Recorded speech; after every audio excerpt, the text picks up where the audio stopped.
അടുത്ത പഞ്ചായത്തുക്ക് മുന്നാടി എല്ലാം സ്വന്തമായി പറഞ്ഞത് കേട്ടില്ലേ? ഇവിടുത്തെ പഞ്ചായത്ത് പ്രസിഡന്റാണ്. വല്ല പിരിവിനും വന്നതായിരിക്കും. യാർ നീങ്ക ഊർക്ക് പുതുസാ?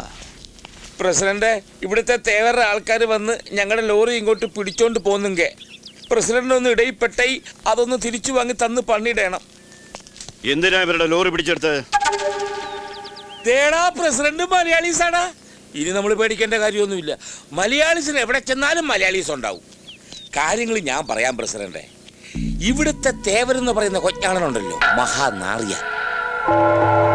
തേവർ ആൾക്കാർ മറ്റൊരു മലയാളീസായ പണിക്കരുടെ വീട് ജപ്തി ചെയ്യാൻ വന്നു. എന്റെ പിള്ളേർ അവന്മാർക്കിട്ട് ശരിക്കും കൊടുത്തു.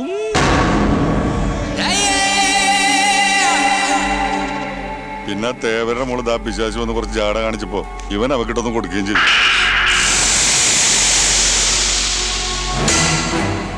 ഈ നിസ്സാര കാര്യത്തിനാണെന്ന് ഈ തെണ്ടിയിൽ ലോറി പിടിച്ചു വെച്ചിരിക്കുന്നത്.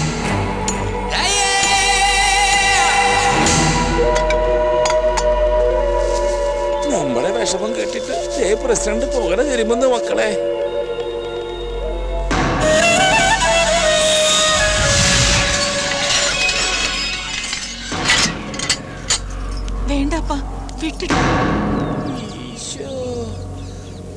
പ്രസിഡന്റ് തേവരാണ് മക്കളെ. നിന്റെയൊക്കെ ശവം പുറത്തേക്ക് കൊണ്ടുവരാൻ ഇനി ഗേറ്റ് തുറക്കൂ. തേവരുടെ മോളെ ഉപദ്രവിച്ചിട്ട് ജീവനും കൂടി ഇവിടുന്ന് പോവാന്ന് കരുതിയോടാ. അയ്യോ, അതിന് മാപ്പ് പറയാൻ കൂടിയാ ഞങ്ങള് വന്നത്. പോരാത്തതിന് ഈ പെങ്കൊച്ച് അവന്റെ പുറം പൊളിയുന്ന മുതൽ അടി അടിക്കുകയും ചെയ്ത്. അപ്പൊ പിന്നെ എല്ലാം തീർന്നില്ലേ ദേവരേട്ടാ? ശിക്ഷയൊക്കെ ഞാൻ കൊടുത്തതാ. ഇനി അവര് പൊയ്ക്കോട്ടെ അപ്പാ. അതെ, വാ മക്കളെ പോകാൻ വരട്ടെ. കുഴഞ്ഞ കുറെ ശൂരന്മാര് നാട്ടിൽ നിന്ന് വന്ന ദേവരുടെ ആളുകളെ തോപ്പിച്ചിട്ട് അങ്ങനെ വെറും കൈയോടെ പോകുന്നത് ശരിയാണോ?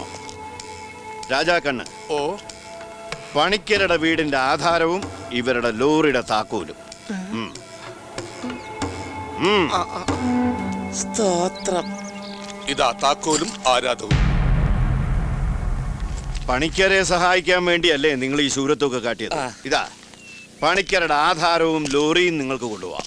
പക്ഷെ അതിനു മുമ്പ് നിങ്ങൾ എൻ്റെ ആളുകളെക്കാൾ ശൂരന്മാരാണെന്ന് എനിക്ക് കൂടി ബോധ്യപ്പെടണം. അങ്ങനെ ബോധ്യപ്പെട്ടാൽ ഇത് മാത്രമല്ല ചോദിക്കുന്നത് എന്തും തരും തേവര്. കരുത്തും തൻ്റെ ഇടവും തന്നെയാണ് ഈ തേവരുടെയും പിൻബലം. അതിന് ക്ഷതമേക്കാൻ ഈ തേവര് സമ്മതിക്കില്ല. തങ്കവേലു,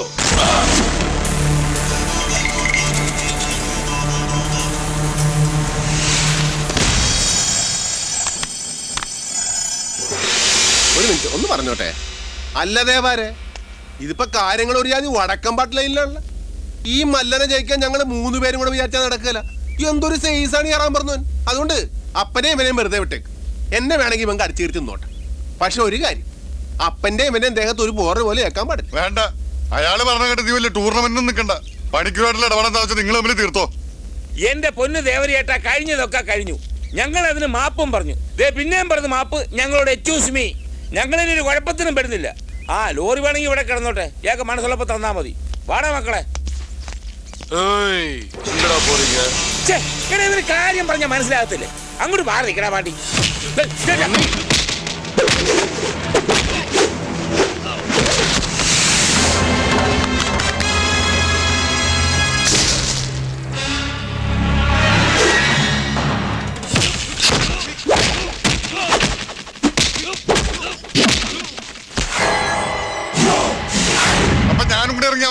നീ നിക്ക് വെറുതെ തടി കിടാക്കണ്ട. അവൻ കൈകാര്യം ചെയ്തോളും.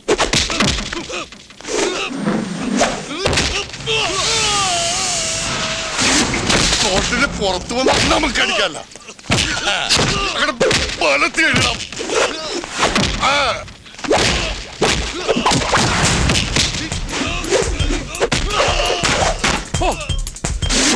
ചാടി ചവിട്ടറാ.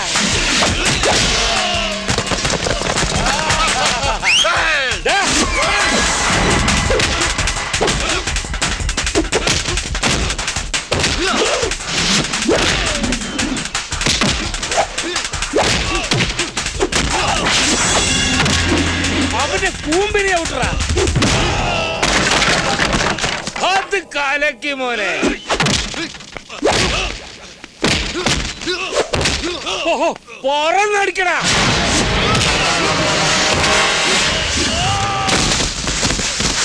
തൊമ്മന്റെ മോൻ തന്നെ.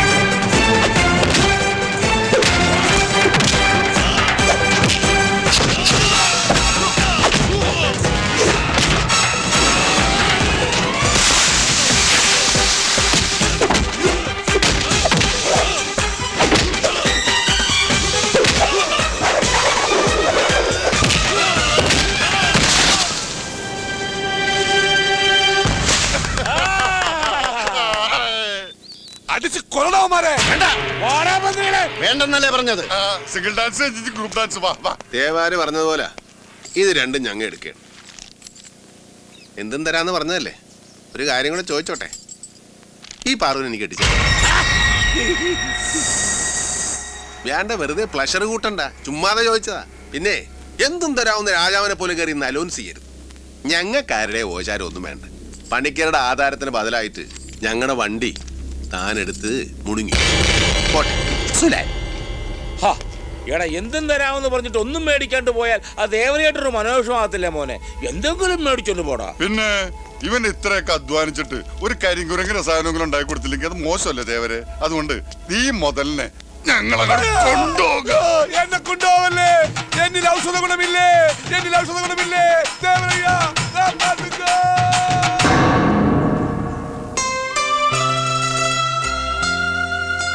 എല്ലാം മിശിഹാ തമ്പുരാന്റെ തീരുമാനങ്ങളാ. എന്തായാലും പ്രശ്നങ്ങളൊക്കെ തീർന്നല്ല. ഇത്രയൊക്കെ സഹായിക്കാൻ വേണ്ടി ഞാൻ, എന്നാലും നിങ്ങളുടെ ആകെയുള്ള സമ്പാദ്യമെല്ലാം നഷ്ടപ്പെടുത്തിയിട്ട് അതൊക്കെ ഇനി ഉണ്ടാവും മണിക്കരേട്ടാ. നിങ്ങൾ ഇനി ഇവിടെ നിന്ന് എങ്ങും പോകുന്നില്ല. ഇനി ഇത് നിങ്ങളുടെ വീടാ. ആ, നല്ല മസലുകൾ. ഈ ജിംനി ക്ഷേത്രത്തിൽ സ്ഥിരമായി പോകാറുണ്ടോ? അങ്ങടെ അമർത്തി തടകണ്ട രാജാക്കണ്ണേ, നീ ഞങ്ങളുടെ അടിമയല്ലേ? ഇത് കഴിഞ്ഞിട്ട് വിറകിറാണല്ലോ. ഇനി മുതൽ ഇവന്റെ പേര് രാജാക്കണ്ണെന്നല്ല, അടിമക്കണ്ണെന്നാണ്. എടാ അടിമക്കണ്ണ, നീ എങ്ങനെയാടാ ഇവിടെ എത്തിയത്? അതൊരു ദുരന്ത ലവ് സ്റ്റോറിയാണ്. ലവ് സ്റ്റോറിയാ? അതെ, എനിക്കൊരു അമ്മാവന്റെ മകളുണ്ടായിരുന്നു. എൻ്റെ മുറപ്പെണ്ണ് മഹാലക്ഷ്മി. എനിക്ക് ഈ വിശപ്പിന്റെ അസുഖമുള്ള ആളാണേ. ഒരു ദിവസം അമ്മാവന്റെ വീട്ടിൽ ചെന്ന എനിക്ക് ഇച്ചിരി മീൻ കൂട്ടി ചോറിനൊന്നൊരു ആഗ്രഹം ഉണ്ടായിരുന്നു. എൻ്റെ ആഗ്രഹം സാധിക്കാൻ വേണ്ടി മാർക്കറ്റിൽ മീൻ വാങ്ങാൻ പോയതാ മഹാലക്ഷ്മി. ഒരു തമിഴിലോരിടിച്ച് മരിച്ച്. എന്നിട്ട് എന്ത് ചെയ്യാൻ? അമ്മാവന്റെ വീട്ടിൽ കുറച്ച് ഉണക്കമീൻ ഉണ്ടായിരുന്നു, അതുകൊണ്ട് ചോറിന്ന് ഞാൻ അഡ്ജസ്റ്റ് ചെയ്തു. ശാപം. പക്ഷേ മഹാലക്ഷ്മിയുടെ മരണത്തോടു കൂടി അമ്മാവൻ തളർന്ന് കിടപ്പിലായി. അതോടെ ആ കുടുംബത്തിന്റെ ചുമതല മുഴുവൻ എന്റെ ഈ തോളിലായി. അതെനിക്കിഷ്ടമില്ല.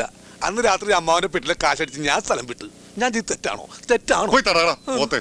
അടിമക്കണ്ണ, എന്തോ എങ്ങനെയുണ്ടാ നമ്മുടെ ആ തേവാത്തി? എങ്ങനെ എങ്ങനെ എങ്ങനെ എങ്ങനെ? ചുമ്മാതെ അറിയാൻ വേണ്ടി ചോദിച്ചാണ്. തേവാര മകളെ ആ കാണാനൊക്കെ നല്ല ഭംഗിയാണ്. പക്ഷെ അവളുടെ കയ്യിലൊരു വൃത്തികെട്ട സ്വഭാവം ഉണ്ടെന്ന്. വൃത്തികെട്ട സ്വഭാവം?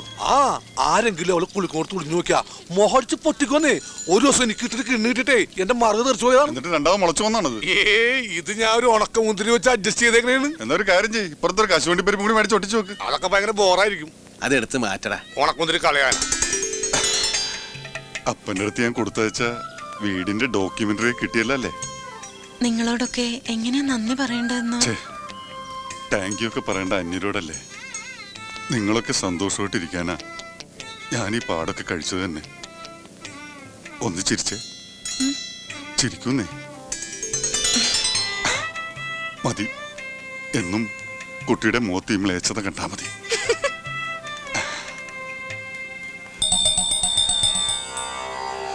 എന്റെ കൊലദേവതേ, ഇനി ഈ മണ്ണിൽ നിന്ന് എല്ലാം നമുക്ക് നേടണം. നമുക്കൊരു പുതിയ ലോറി വാങ്ങണം. എല്ലാം സാധിക്കും. എല്ലാം നമുക്ക് ഈ മണ്ണ് തരും ദേവി. എടാ നീ ഏറ്റല്ല? ഏറ്റെന്ന് പറഞ്ഞില്ലേ? അപ്പാ നേരെ സന്ധ്യയായി, വേഗം വന്ന് കള്ളു കുടിച്ചിട്ട് പോയി കിടന്ന് ഉറങ്ങാൻ നോക്കിയേ. ഇന്നത്തെ റേഷൻ കഴിഞ്ഞല്ല, പിന്നെ എന്താടാ ഒരു ബോണസ്? അപ്പനൊന്ന് വേഗം വാപ്പ, അവൻ എത്ര നേരമായി കിടന്ന് വിളിക്കുന്നത്? ഇന്നെന്താണ് രണ്ടും ഒറ്റക്കെട്ടാണല്ല? ഞങ്ങൾ എന്നേ ഒറ്റക്കെട്ടാണ്. 10ഉം 12ഉം വയസ്സുള്ളപ്പോ അനാഥാലയത്തിൽ നിന്ന് ചാടിയത് തന്നെ ഒരു കെട്ടുമായിട്ടാണ്. അങ്ങനെയല്ലേ കടത്തിന്റെ കിടന്ന് അപ്പനെ കെട്ടി. അന്ന് മുതൽ കട്ടും ഓട്ടിച്ചും കള്ളു മേടിച്ചു വന്ന അപ്പനെ ഞങ്ങൾ ഇത്രയും വളർത്തി വലുതാക്കി. എന്നിട്ട് ഞങ്ങളുടെ ജീവിതത്തെ കുറിച്ച് അപ്പം വല്ലപ്പോഴും ആലോചിച്ചിട്ടുണ്ടോ? ചങ്കിക്കുത്തുന്ന വർത്താനം പറയരുത്. നിന്റെയൊക്കെ ജീവിതത്തിൽ എന്താണ് ഒരു കുറവ്? സ്വന്തമായിട്ട് ഫ്രീ ആയിട്ട് നല്ല ഒന്നാം തരം ഒരു അപ്പൻ. ഇനി അമ്മ വേണോടാ?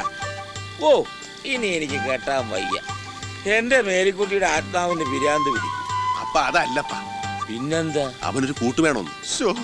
എടാ അവന് കൂട്ടല്ലേ നീ, നിനക്ക് കൂട്ടവൻ, അയ്യേ. നിങ്ങക്ക് കൂട്ടി ഞാൻ, പിന്നെന്ത് പുതിയ കൂട്ട്? അതല്ലപ്പാ, അവനെ ആ, ഒരേ കുഞ്ഞിക്കാല് കാണണം. എനിക്ക് വയ്യ. അത്രേ ഉള്ള. ആ നാളെ അംഗനവാടി വിടുമ്പോ അപ്പന്റെ മക്കൾ അപ്പന്റെ കൂടെ വാ. എത്ര കുഞ്ഞിക്കാല് മോന് കാണണം, അപ്പൻ കാണിച്ചു തരായേ. അപ്പനെന്ത് കോപ്പാണ് ഈ പറയണത്? എന്താടാ? അപ്പ ഇവനെ ആ, പണിക്കരുടെ ആ. മോളാടെ മോളാട് ഒരു ഡിങ്കോൾഫ് ഡിങ്കോൾഫിയ, അതെന്താണ്? ലപ്പേ ലപ്പ്. ഇവന് ലെപ്പാണെന്നാര് പറഞ്ഞു? അവൻ പറഞ്ഞു.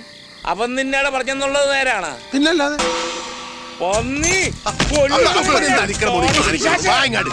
എടാ, അവൻ അങ്ങനെ ദുരിതച്ചുണ്ടെങ്കിൽ ആദ്യം എന്നോട് വേണ്ടേ പറയാൻ? പിന്നെ ഞാൻ എന്തിനാണ് അപ്പന്റെ കുപ്പായി വിട്ടാണ് നടക്കണത്? അവന്റെ അപ്പൻ തൊപ്പം നീയല്ലല്ലോ, ഞാനല്ലേ. നീ കേട്ടതിന്റെ എച്ചിലേക്ക് ഞാൻ എന്താണ് പട്ടിയാ? അതല്ലപ്പാ, അത് അപ്പനുള്ള റെസ്പെക്ട് കൊണ്ട് പറയായിരുന്നാണ്. നേരാണോ? പിന്നല്ലാതെ മക്കളുടെ പ്രേമ അപ്പന്മാരോട് പറയാൻ നോക്കുക. സത്യമാണോ? ആ ഡാ ഇരിയടാ പട്ടി, ചേഴുന്നേക്കടാ പന്നി. സത്യം പറഞ്ഞോളാം, നിന്റെ പ്രേം ഒറിജിനലാണോ അതോ കുന്നുങ്ങളാണോ? ഒറിജിനല. അപ്പനെ ഒന്ന് പണിക്കരേട്ടനോട് രഹസ്യമായിട്ട് സംസാരിക്കണം. ഇവിടെ അപ്പൻ എന്തിനാണ് പണിക്കോട് രഹസ്യമായിട്ട് സംസാരിക്കണത്? നീ എന്താ പെണ്ണ് പിടിക്കാൻ പോണം? അപ്പൊ നാളെ പോയി പരസ്യമായിട്ട് ചോദിക്കും. എന്താപ്പാ? ഏയ് അതൊന്നും വേണ്ട. പിന്നെ നാളെ നമ്മള് പരസ്യമായിട്ട് ചോദിക്കുന്നു. ഇന്നെല്ലാവരും അണിഞ്ഞൊരുങ്ങിയാണല്ലോ. എന്താ ടൗണിലേക്ക് വല്ലതും?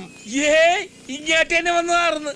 ആ ഞാൻ പറയാൻ തുടങ്ങാൻ പോവാർന്ന്, അപ്പോഴത്തേക്ക് എത്തിയല്ല. ദേ ആദ്യമായിട്ട് അവൻ അങ്ങാട്ട് കൊടുക്കും. മേടിച്ചോടാ കള്ള.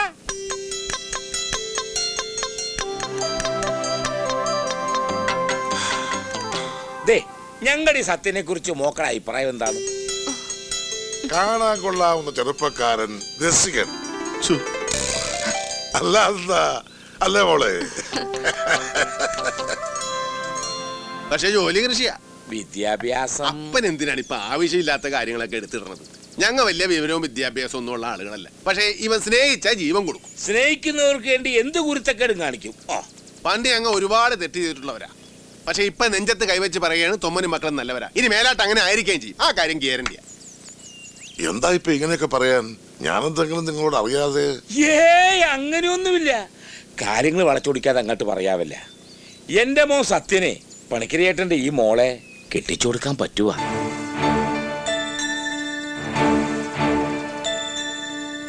അത് നടക്കില്ല.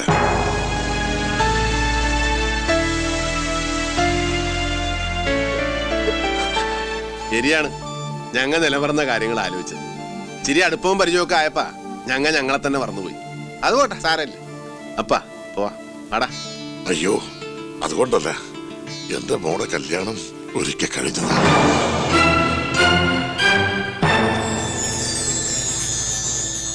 നിങ്ങൾ അറിയാത്ത ചില കഥകളുണ്ട്.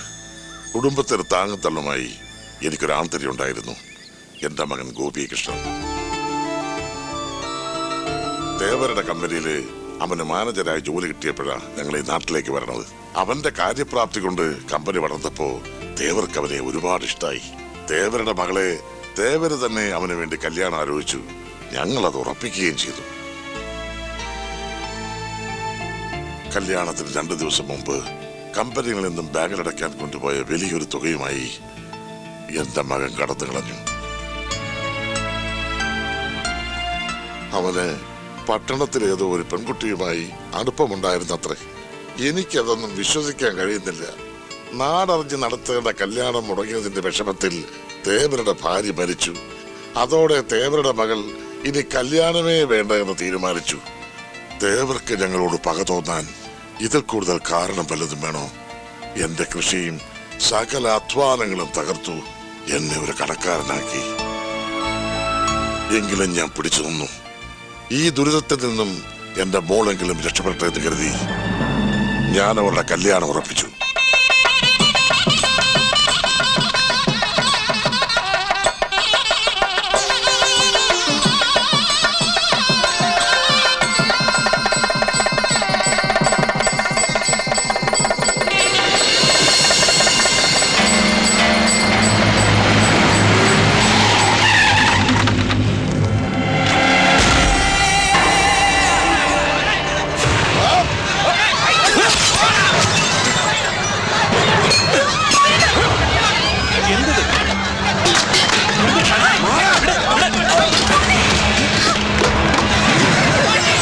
എന്താ ഇത്?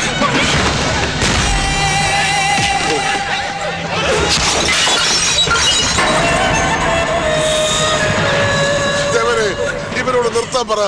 ഞങ്ങളെ ഉപദ്രവിച്ചത് മതിയായില്ലേ നിങ്ങൾക്ക്? എന്റെ മകൾക്കൊരു ജീവിതമില്ലാതിരിക്കുമ്പോ നിന്റെ ഈ മകൾ സുമംഗലിയായി ജീവിക്കാൻ ഞാൻ സമ്മതിക്കില്ല. ഇവൾ ജീവിതകാലം മുഴുവൻ വിധവയായി നിന്റെ മുന്നിൽ തന്നെ കഴിയണം.